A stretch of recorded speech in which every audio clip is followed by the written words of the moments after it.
I had a secret affair with my husband's youngest brother during my time studying abroad, and it lasted until dawn. It's a story I've been too embarrassed to share with anyone, but I'll post it here on this forum. I live in a single-family house.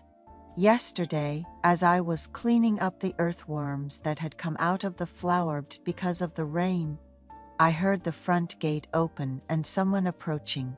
Then, a familiar, gentle voice called out, "Hey sis, I'm home for the break." Startled, I turned around to see Thomas, my husband's youngest brother, who had come home from studying abroad. He calls me sis. Oh my, look who it is.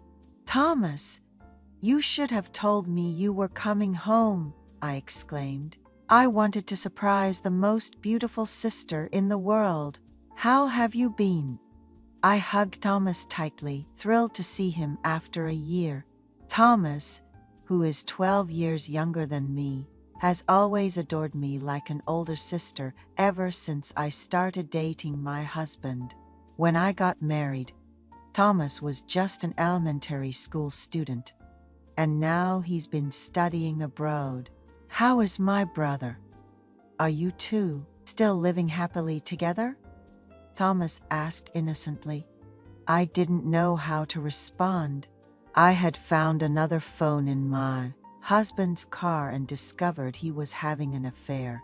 When confronted, he packed his things and left without a word, only transferring money for living expenses.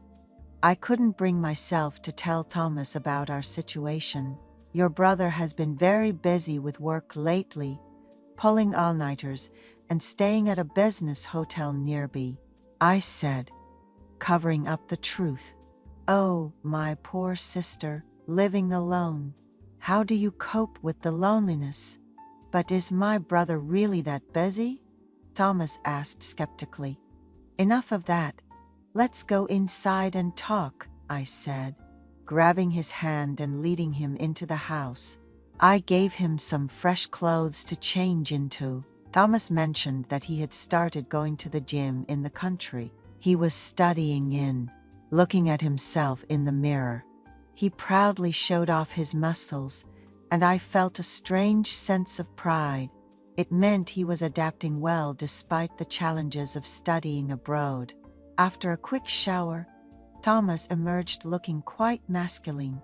I cooked some meat I had bought from the market that morning for him, knowing he must be tired from the long flight. Although he said the house felt a bit strange, he seemed content eating the warm meal I prepared. Thank you for the meal, sis, he said with a wink, making my heart flutter. Odd, isn't it? I never expected Thomas to turn out to be such a wonderful man, she chuckled to herself. Even before her husband had begun an affair with another woman, they had shared the same space but lived as strangers. Thomas had seemed upset when his brother wouldn't even answer his calls. Busy with work, as it seemed. Whether it was when you came to get our parents' blessing for your marriage or now, nothing seems to have changed. What's your secret? It's embarrassing to receive such compliments. Just for making a meal. I've known you since I was a kid. There really is no one quite like you. Beautiful, hardworking, takes good care of herself, but I've yet to meet a woman like that, haha. Despite the warmth of Thomas's compliments lifting her spirits, she felt utterly dismal about her situation, unable to utter a single word about her estranged husband.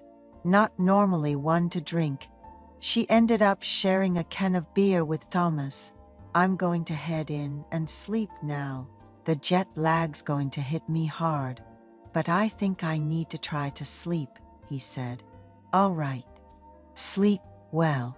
I won't wake you in the morning, so rest up, she replied. Watching Thomas walk away stirred something within her, a peculiar feeling.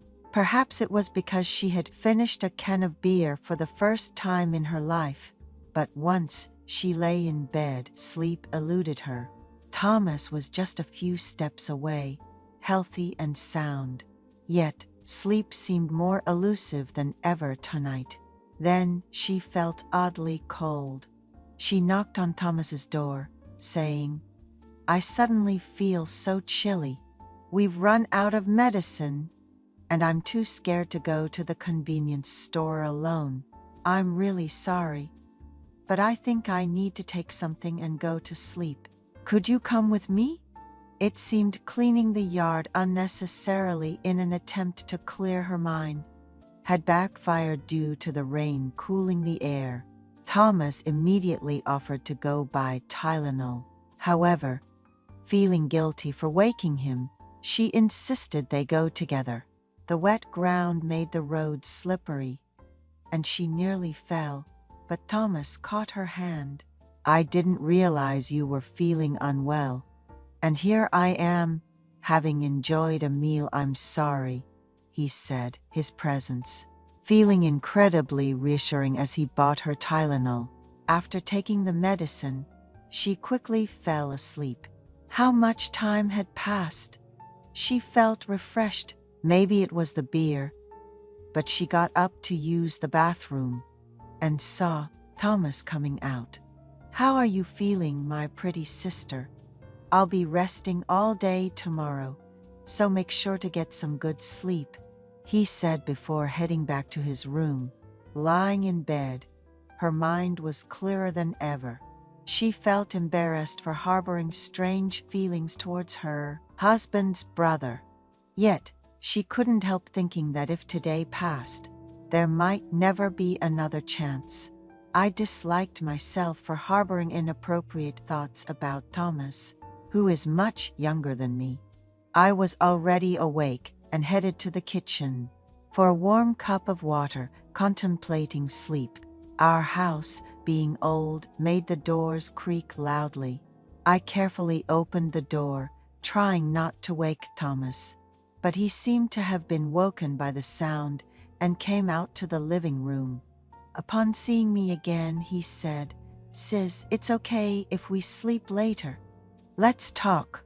It's not like you to drink, but seeing you finish a whole can makes me wonder, is there something going on with you and brother-in-law?" In that moment, I felt a desire to rely on Thomas. I told him about what had been happening between my husband and me, and Thomas said he would contact my husband when the day broke. Thomas, who warmly hugged me as I cried about feeling betrayed by my husband, after 10 years of marriage, made me feel a spark. We tossed and turned for a while and ended up waking late in the morning. Thomas's embrace was so warm, but then the thought that we had done something terribly wrong crossed my mind. I asked Thomas, "Should we really be doing this? What do we do now?" Thomas replied, "Sis, the truth is, the moment I stepped into the yard, I thought you were so beautiful I couldn't help but feel differently, but it was tough hiding those feelings. Actually, I was supposed to go to bed after dinner, but I couldn't sleep. I was really happy when you said you were going out to buy Tylenol. Now that we know how we feel about each other, let's just think about us for a while." Thomas spent his days meeting friends and his nights in my room. He said it was his first time, but things progress. I never imagined that Thomas, whom I only saw as a child, would come into my life during the hardest time and comfort me. On the day Thomas left the country, I chased him to the airport to give him some pocket money.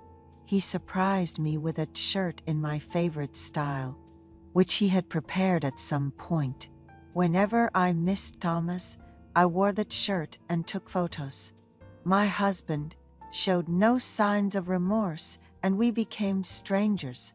Though I am alone now, I have no intention of dating. Thomas plans to study abroad for a few more years, so it seems unlikely we will meet again. Nonetheless, I am grateful to Thomas for giving me memories like a dream. In the midst of summer,